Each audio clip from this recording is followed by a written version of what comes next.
Tira Vex never feared death. It had been her shadow, her teacher, her constant adversary. Born on Valtrex 9, a world that killed anything too slow, too weak, or too foolish, she had been forged by nature's cruelty. Her bones were laced with carbon-weaved calcium, dense enough to withstand impacts that would shatter other species. Her muscles didn't just repair, they adapted, growing stronger with every exertion. Her immune system could metabolize poisons most creatures would call instant death. She had spent her life among species that called her Deathworlder, a term spoken in equal parts awe and dread. She had believed she was the only one. That belief carried her now as she sat aboard the Vesper, a sleek research vessel drifting toward Erebus 4. On board, a dozen scientists and explorers murmured in hushed tones, eyes flicking toward her when they thought she wasn't looking. It was always the same, equal measures of curiosity and caution. They expected her to be reckless, a living embodiment of destruction. They weren't entirely wrong. Commander Vex. Captain Orlon's voice crackled through the comms. Final approach to Erebus 4. Strap in. She tapped her comm, acknowledged. Erebus 4 was a nightmare of a planet. Lightning storms that never ceased, volcanic chasms spewing toxic gases, oceans of ammonia, and a biosphere so hostile the Galactic Council had deemed it uninhabitable. The Vesper's mission was simple. Verify that assessment, collect data, and leave before the planet swallowed them whole. Tira had been assigned as a failsafe. If anything went catastrophically wrong, she was the only one likely to survive long enough to send a distress signal. She secured her harness as the ship broke through the atmosphere.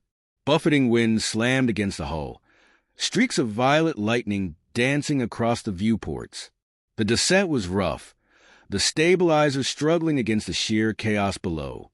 The Vesper groaned, but Orlon's piloting held true. Then, without warning, alarms screamed to life. Proximity alert. A voice shouted over the comms. Unidentified structure ahead. Tira frowned. Repeat that. A holographic projection flickered to life before her.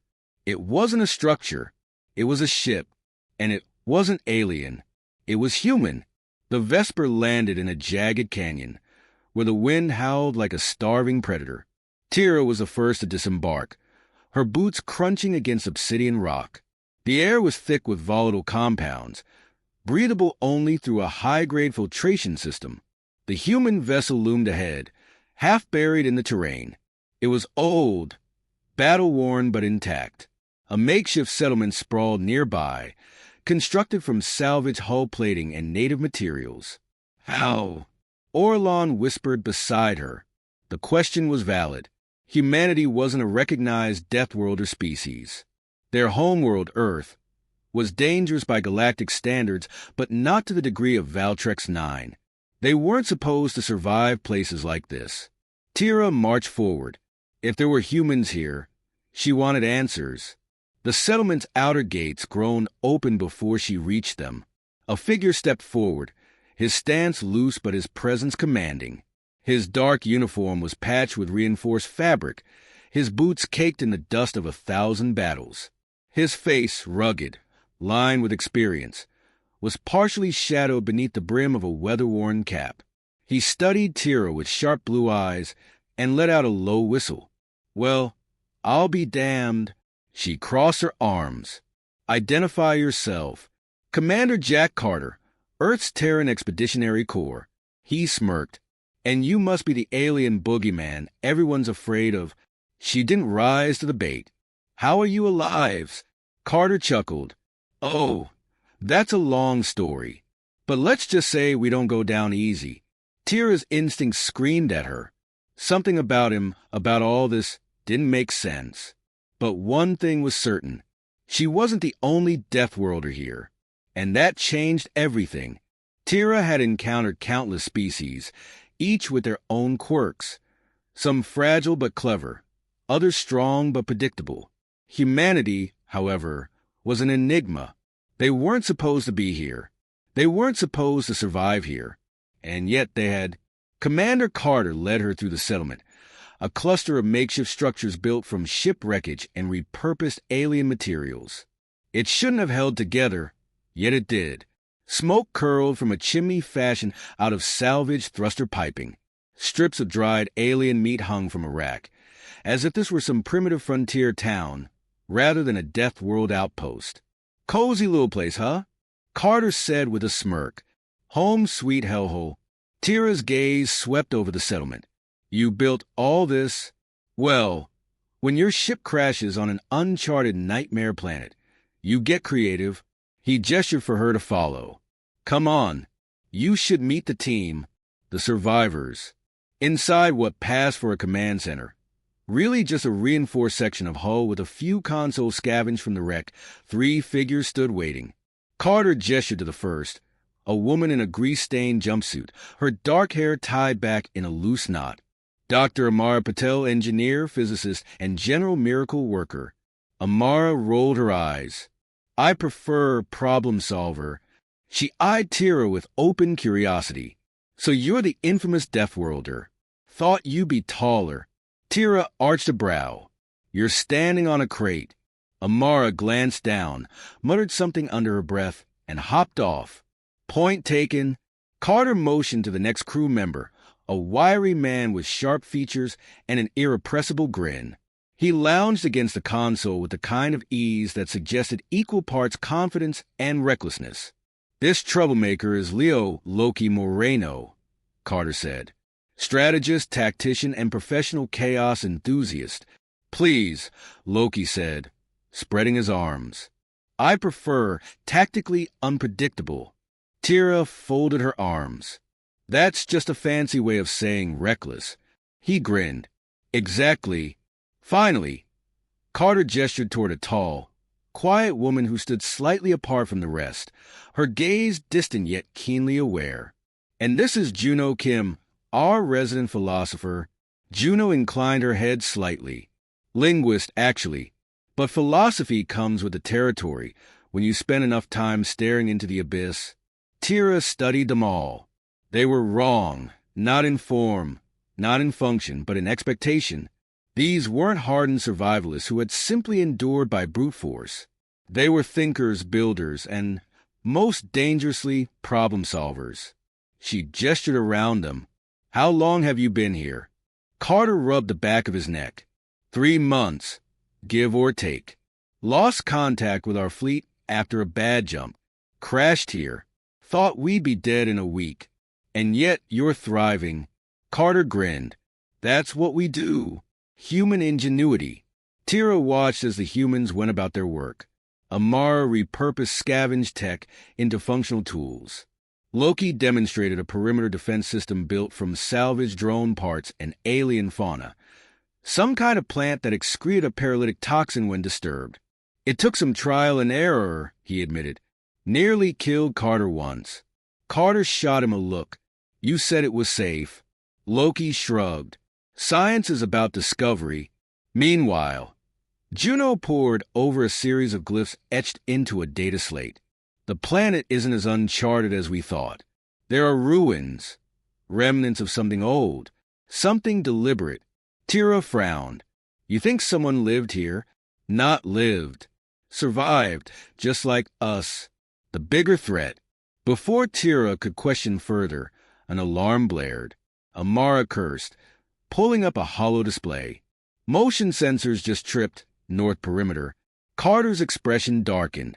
"Not the first time." Tira tensed. "You've encountered hostiles." Loki grabbed his rifle. "More like scavengers. And they don't take no for an answer." Outside, the wind howled as dark figures moved along the ridge, just beyond the floodlights. Their silhouettes were lean, predatory. Tira's fingers twitched toward her weapon. "How many?" Juno exhaled slowly. "Too many." Carter turned to Tira, his expression unreadable. "Still think we should have left." She met his gaze and, for the first time, felt something unexpected. Respect. Because the humans weren't just survivors. They were fighters, and they were about to prove it. Tira's instincts sharpened as she assessed the approaching figures. The scavengers moved with a hunter's patience, slipping between jagged rocks and the swirling dust of Erebus IV's toxic winds. Their forms were obscured, but the glint of weaponry and the slow, methodical encroachment confirmed their intent. "They've been testing our defenses for weeks," Carter murmured beside her. "Never a full attack, just little probes. But this feels different." "Because it is different," Tira said. "They're done scouting. They're ready to take what they want." Amara pulled up tactical data on a cracked console. "At least a dozen hostiles, maybe more. They're using the terrain to stay out of sight, but we're seeing movement from multiple angles. They know our weak points." Loki loaded a fresh charge into his weapon. "Good thing we know there's two." Carter exhaled, eyes locked on the shifting shadows beyond the perimeter. "We need a plan. Fast. Survival versus strategy." The team gathered around a hastily cleared table inside the command center, the air thick with tension. "We could hold the line," Amara suggested. "We reinforce the walls, set up deterrents. If we dig in—" "They have numbers," Tira interrupted. "They can just wait until we exhaust our resources. Holding out isn't an option." "Agreed," Carter said. "So we take the fight to them." Loki grinned. "Now you're talking." Juno, who had been silent, finally spoke. "We need more than brute force. We need to use the planet against them." Tira tilted her head. "Explain." Juno turned the display to reveal geological scans of the area. "This entire canyon is unstable. The magnetic fields disrupt traditional scanning, but there's evidence of underground vents, pressure buildups. If we trigger a controlled collapse—" Amara's eyes lit up. "We don't fight them. We trap them." Carter nodded. "All right. We lure them in, spring the trap, and make sure they don't get back up." Tira studied them. They had no genetic enhancements, no evolutionary adaptations for survival on a world like this. But what they did have was something just as potent, an ability to see opportunity where others saw only obstacles. She had underestimated them. Springing the trap, the plan unfolded quickly. Amara and Juno worked to rig explosives from salvaged energy cells, placing them along structurally weak sections of the canyon. Tira and Loki took point, moving just beyond the perimeter to create a false retreat, an irresistible bait. The scavengers took it. They advanced as expected, cautiously at first, then with growing confidence as they saw the humans falling back. Their mistake. "Wait for it." Carter's voice came through the comms. Tira crouched behind a ridge, heart steady as the scavengers moved into the canyon's throat. The moment they crossed the threshold, Carter gave the signal.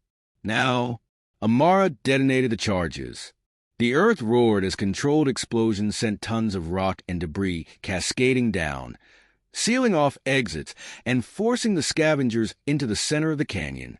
Loki activated the secondary traps, energy mines scavenged from the wreckage. Lightning arced across the dust-choked air, sending panic rippling through the enemy ranks. Then, the final blow. Juno, having deciphered ancient alien glyphs, had warned of a dormant geothermal vent beneath the canyon.